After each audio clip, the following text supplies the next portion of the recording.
Milhares de focos de incêndio têm se espalhado pelo Brasil. As imagens da seca histórica na região ganharam o Brasil e revelam um cenário preocupante. A terra está seca, o verde sumiu, as árvores murcharam. Parece que a vida foi embora e junto com ela, a esperança. Se a seca dominou a sua vida e tudo parece vazio, lembre-se, até no deserto existe um propósito. Deus faz a esperança florescer.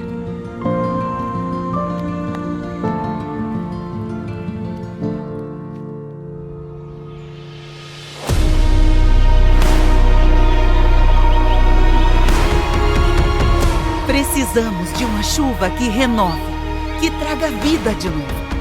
Não só para a terra, mas para nós.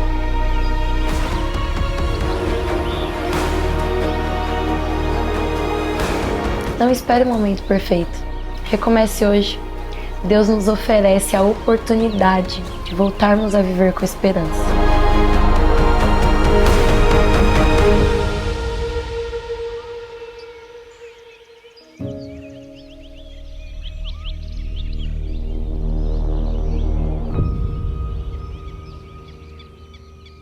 Eu gostaria de convidar os irmãos a abrir a Bíblia no livro de Lucas.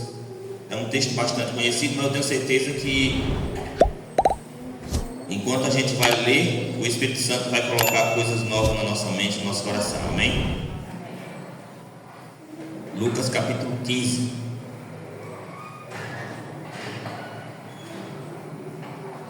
Vamos fazer uma oração rapidinho. Todo mundo encontrou? Oremos. Senhor nosso Deus e amado Pai, nós queremos te agradecer por mais um momento de estar aqui na tua presença. Amém. A tua palavra diz, Senhor, que aonde tem dois ou mais reunidos em um só propósito, ali o Senhor se faz presente. Por isso nós acreditamos que o Senhor está aqui. Amém. Limpa, Senhor, o nosso coração, purifica a nossa mente, e que tudo que a gente vem ler hoje aqui nesta noite, com a ajuda do teu Santo Espírito, a gente possa colocar em prática em nossas vidas. É o que nós pedimos e desde já te agradecemos em nome de Cristo Jesus. Amém. Lucas capítulo 15, verso 11 em diante diz assim: Continuou, certo homem tinha 2 filhos. O mais moço deles disse ao pai: Pai, dar-me a parte dos bens que me cabem. E ele lhe repartiu os haveres. Passado não muitos dias, o filho mais moço, ajuntando tudo o que era seu, partiu para uma terra distante e lá dissipou todos os seus bens, vivendo dissolutamente. Depois de ter consumido tudo, sobreveio àquele país uma grande fome e ele começou a passar necessidade. Então ele foi e se agregou a um dos cidadãos daquela terra, e este o mandou para o seu campo a guardar porcos. Ali desejava ele fartar-se das alfarrobas que os porcos comiam, mas ninguém lhe dava nada. Então, caindo em si, disse: Quantos trabalhadores de meu pai têm pão com fartura, e eu aqui morro de fome. Levantar-me-ei e irei ter com meu pai, e lhe direi: Pai, pequei contra o céu e diante de ti. Já não sou digno de ser chamado teu filho. Trata-me como um dos teus trabalhadores. E levantando-se foi para o seu pai. Vinha ele ainda longe, quando seu pai o avistou, e compadecido dele, correndo o abraçou e o beijou. E o filho lhe disse: Pai, pequei contra o céu e diante de ti. Já não sou digno de ser chamado teu filho. O pai, porém, disse ao seu servo: Trazei depressa a melhor roupa, vestiu, ponde-lhe um anel no dedo e sandália nos pés. Trazei também e matai o novilho cevado, comamos e regozijamos, porque este meu filho estava morto e reviveu, estava perdido e foi achado. e começaram a regozijar-se. Amém? Que texto, né? Aqui a gente deu para perceber que um filho arrependido volta à casa do pai. O texto diz que esse homem tinha 2 filhos, porém o filho mais moço, ele pediu a sua parte dos bens. A gente sabe que para um pai repartir os bens só com herança, né? Quando morre, né? Quando morre, aí ele vai repartir os saberes, as heranças. Você fica com isso, você fica com aquilo. Mas aquele jovem, ele queria a sua parte logo, porque ele queria viver a vida dele como ele gostaria de viver. E o pai, ele, sem discutir, ele pega a sua parte dos bens, entrega para ele, e aquele filho, imagino eu, que sai de dentro de casa na maior felicidade. Ele parte para uma terra distante, só que ele começa a gastar sem se precaver com o futuro, com o amanhã, começa a tirar, e aquele grande ditado de onde a gente tira, que não coloca, um dia acaba. E a Bíblia continua dizendo, e ela chega a falar que certo dia veio uma grande fome sobre aquele país, e aquele garoto já não tinha mais nada. E para sobreviver, aquele garoto precisava trabalhar.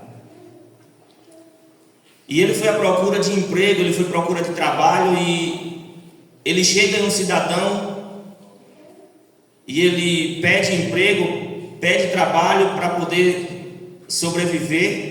E o emprego que ele conseguiu foi cuidar de porcos. Para aquele jovem, cuidar de porcos seria o emprego ou o serviço mais humilhante. Mas ele precisava se alimentar. E ele foi.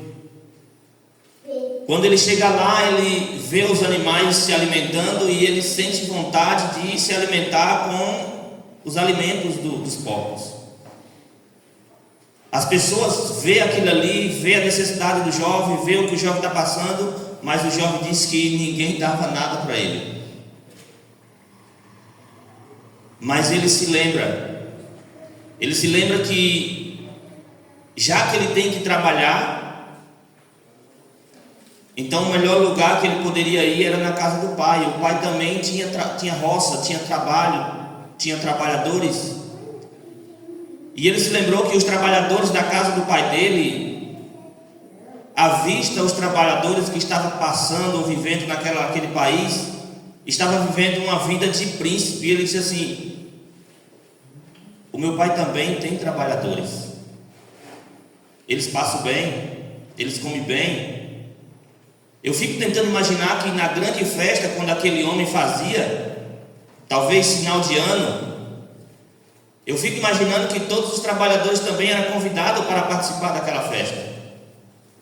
E aquele jovem olha assim e diz assim: tantos trabalhadores da casa do meu pai passam bem e eu estou aqui morrendo de fome.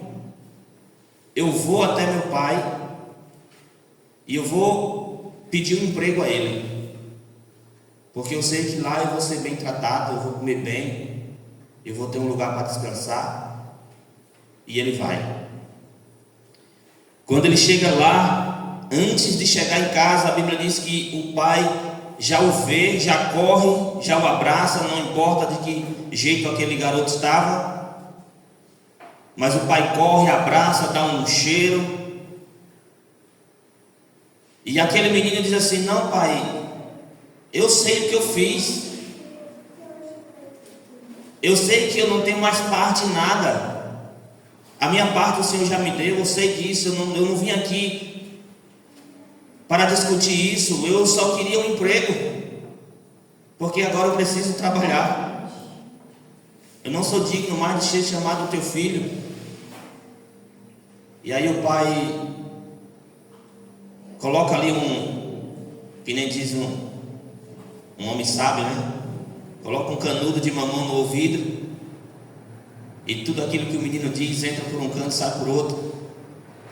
E aquele pai diz assim: meu filho, escuta agora o que é que eu vou dizer para você. Aí chama um dos trabalhadores e diz: traga aí roupa limpa, porque as roupas do meu filho estão sujas. Traga aí uma sandália, porque meu filho está descalço. Traz aí um anel, coloca no dedo dele e faz desse menino meu filho novamente. Eu estou muito feliz. E aquele novilho, aquele garrote que a gente estava aguardando para um momento especial, para um momento de festa, não existe um momento especial mais do que esse. Então agora é o momento da gente festejar. Mate lá aquele novilho, que o momento exato é esse. E aí eles matam aquele novilho e faz uma festa, festeja. E o pai se alegra e diz assim: vamos fazer isso porque o meu filho estava morto e agora está vivo. Meu filho se perdeu e foi encontrado. Meu filho voltou para casa. Essa história eu gosto muito dela porque quando eu leio essa história não sai da minha mente que o pai desse menino representa Deus. Não sai da minha mente. É eu lendo essa história e imaginando que Deus é que está aqui no lugar desse homem. É Deus que muitas das vezes nós, como os filhos desobedientes, pede algo. E mesmo Deus sabendo que isso não é bom para a gente, mas Ele concede. Ele diz assim: já que você quer tanto, então toma. Mesmo a gente pedindo algo que não seja bom para nós, de tanto nós insistir, aí Deus diz assim: olha, não é bom para você, mas já que você quer, toma. Não tem como eu tirar da minha mente que esse homem representa Deus, porque mesmo esse menino gastando tudo o que era do pai, a metade, né? Vamos dizer, porque se foi dividido os bens, se o pai só tinha 2 filhos, ia dividir metade, metade. Esse daqui é seu e esse daqui é do meu filho, de meu outro filho. E esse menino gastou a metade dos bens. E esse homem ainda todos os dias, eu fico imaginando que esse homem todos os dias olhava para a cancela, para o portão da fazenda, na esperança daquele menino um dia voltar. Porque a Bíblia diz que o menino, vindo ainda longe, o pai o avistou.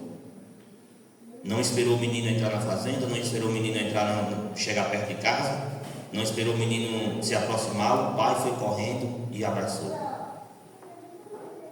Mesmo a gente se afastando de Deus, mas Deus ele não deixa de todos os dias olhar por nós. E quando a gente tenta se aproximar de Deus, Ele já está esperando. Quando a gente tenta dizer assim: eu vou voltar para Deus, Ele já estava aguardando. Não tem como eu ler essa história aqui e não olhar para esse garoto e enxergar um eu da vida, e não enxergar o ser humano, porque o ser humano é desse jeito. O ser humano está no lugar perfeito, no lugar bom. Eu posso até chegar a arriscar dizer que o melhor lugar do mundo, mas ele ainda tem a capacidade de dizer que ali não está bom, que ali não presta. O ser humano ele tem a capacidade de estar vivendo uma vida boa, tranquila, mas ele ainda acha que do jeito dele é melhor. E sai de onde estava, que era um lugar bom, e muitas das vezes quebra, que nem pai diz, né? Quebra a cara. Eu queria tirar 3 pontos dessa história e aplicar para nós. O primeiro ponto é o tema de hoje. Será que Deus ainda me quer? Ontem a gente falou sobre recomeçar, refazer de novo. Se a gente tivesse uma tecla, né? Ctrl-Z e Ctrl-Z, de voltar atrás e recomeçar. Na vida do ser humano, a gente quando errava, chegava lá, apertava aquela tecla, voltava um passo atrás e começava tudo de novo. Seria bom. A gente aprendeu ontem, não, perdão, domingo. A gente aprendeu que não existe essa tecla, Ctrl Z, mas existe algo melhor que é o perdão. A gente não tem como voltar atrás, refazer, mas a gente tem como se arrepender, não é isso? A gente tem como se arrepender, Deus concede o perdão, e aquele erro que a gente cometeu não é apagado, não é desfeito, mas serve para que a gente tire uma lição de vida, de dizer assim: eu não vou mais por aqui, porque eu fui e não deu certo. Existe algo melhor do que refazer, que é o perdão. E hoje a gente está com o tema Deus ainda me quer, e esse é um dos pontos que eu queria tirar dessa história. Eu não sei se você consegue acompanhar comigo, mas quando aquele jovem ele sai da casa do pai, ele vai para uma terra distante, ele gasta tudo que tem. Gente, possivelmente quando acabou o dinheiro dele, ele deve ter pensado: eu devia voltar. Eu devia voltar para a casa do pai. Quando o dinheiro dele acaba, que ele diz assim: eu vou para a casa de pai, mas eu não vou chegar lá dizendo que eu sou filho dele. Eu vou chegar lá dizendo que quero emprego. Eu vou chegar lá dizendo que ele me trata como um dos seus trabalhadores. Eu fico imaginando que aquele jovem pensava: será que pai ainda me aceita lá?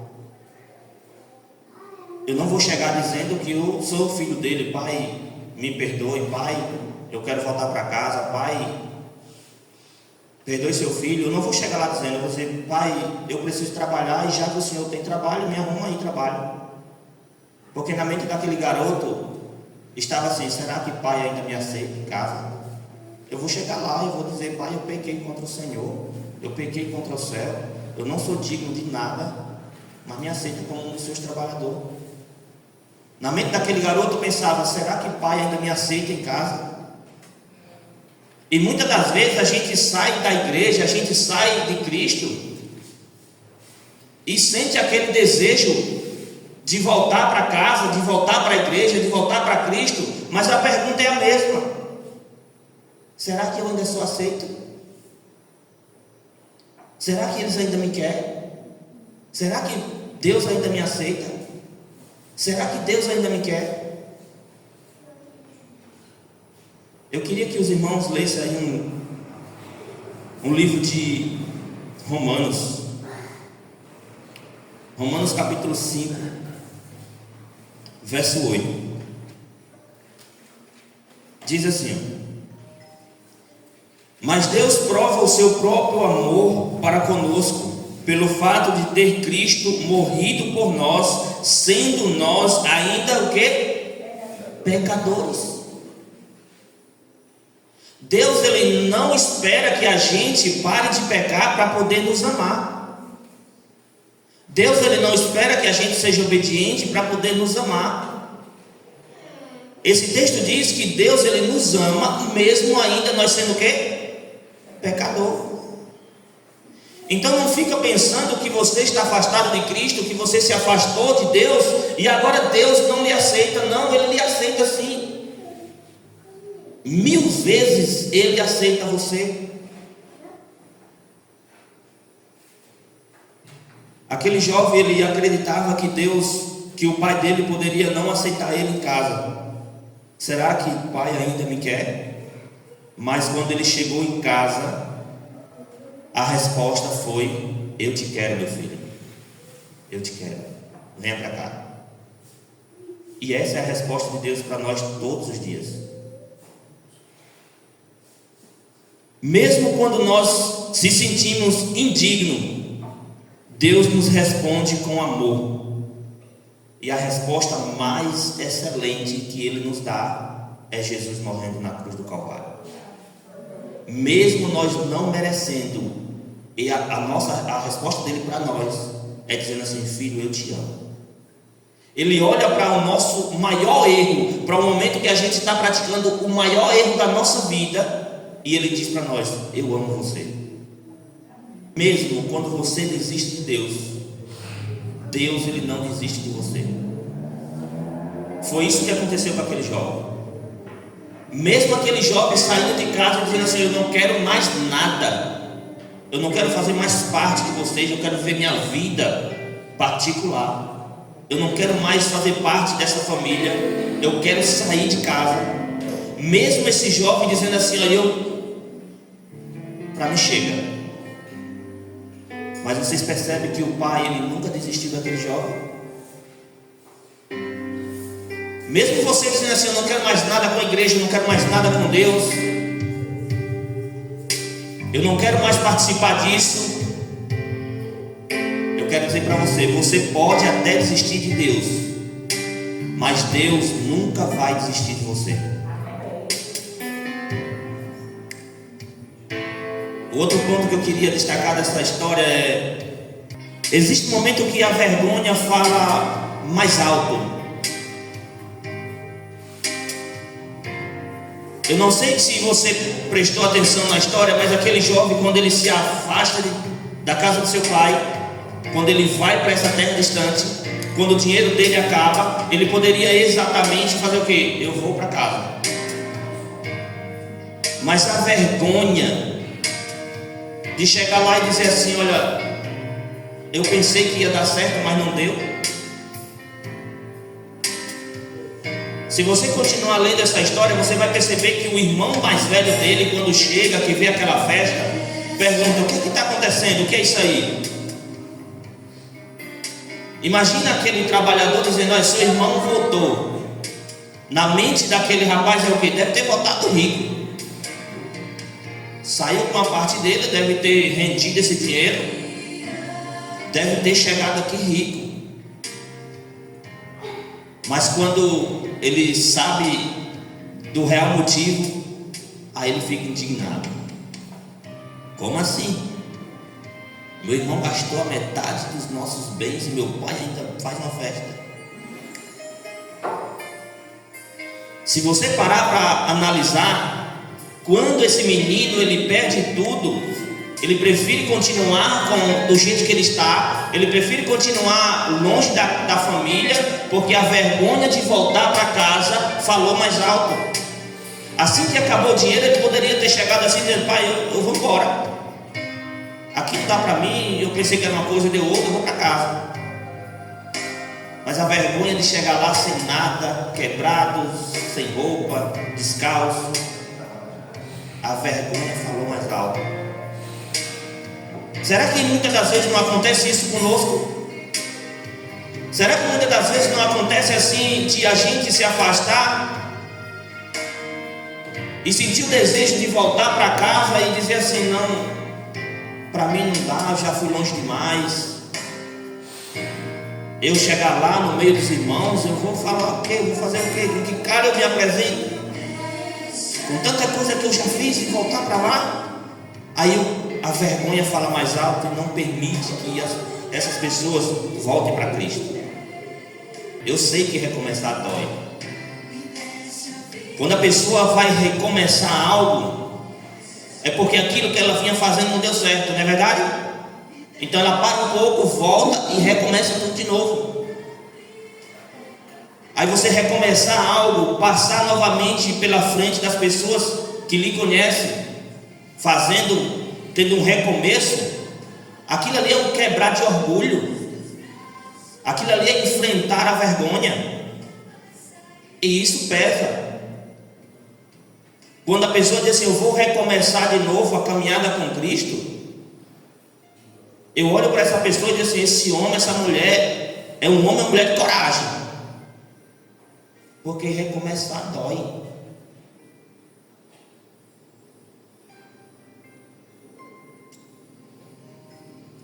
Eu sei que existe um momento que a vergonha fala mais alto.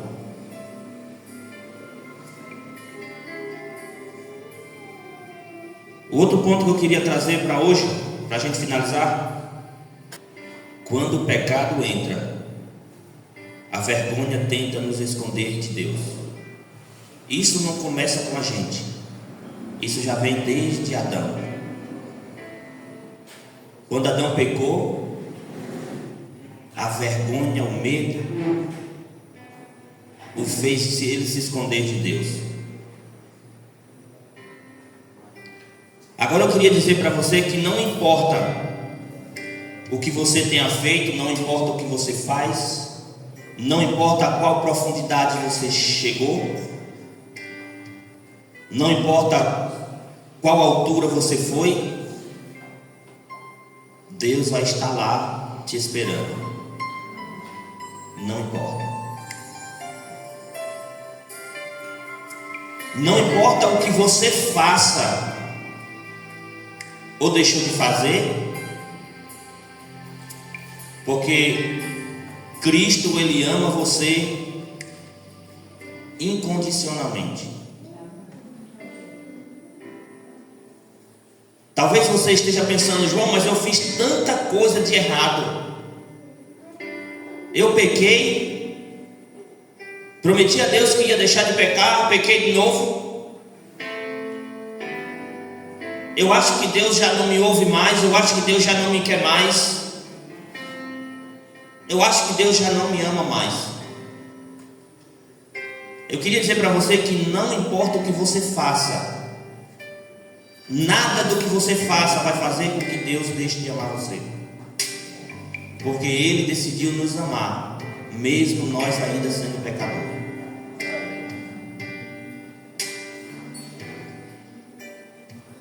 Eu não sei quantos aqui gostariam de recomeçar. Eu recomeço com Deus todos os dias. Tem dia que eu me deito na cama e peço perdão a Deus e digo assim: será que Deus vai me perdoar mesmo? Porque eu peço perdão a Deus hoje de manhã e digo assim: Deus, me ajude a passar o dia na tua presença. E quando chega a tarde eu percebo que eu me desviei da presença de Deus durante o dia. E aí eu vou orar a Deus durante a noite, pedindo perdão pelo desvio. E aí eu fico imaginando: será que Deus me perdoou mesmo? E aí eu digo assim: Senhor, me dá uma boa noite, que eu amanheci, o Senhor me acorde para mais um novo dia. E quando eu me acordo, antes de abrir os olhos, tem dias que eu me acordo e não abro os olhos. E ali eu já agradeço a Deus, digo: Senhor, muito obrigado, porque o Senhor me perdoou. Porque se o Senhor não tivesse me perdoado, eu não tinha acordado, não.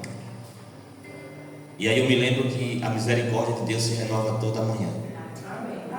Aí eu me lembro que todos os dias Deus me dá uma folha em branco para que eu possa recomeçar de novo. E eu queria fazer essa pergunta para vocês. Eu sei que se eu fizesse a pergunta assim: quantos aqui pecaram hoje? Todos levantariam a mão. Então, se todos pecaram aqui, eu vou fazer a pergunta assim: quantos aqui quer recomeçar com Deus mais uma vez? Levante a sua mão. Louvado seja Deus.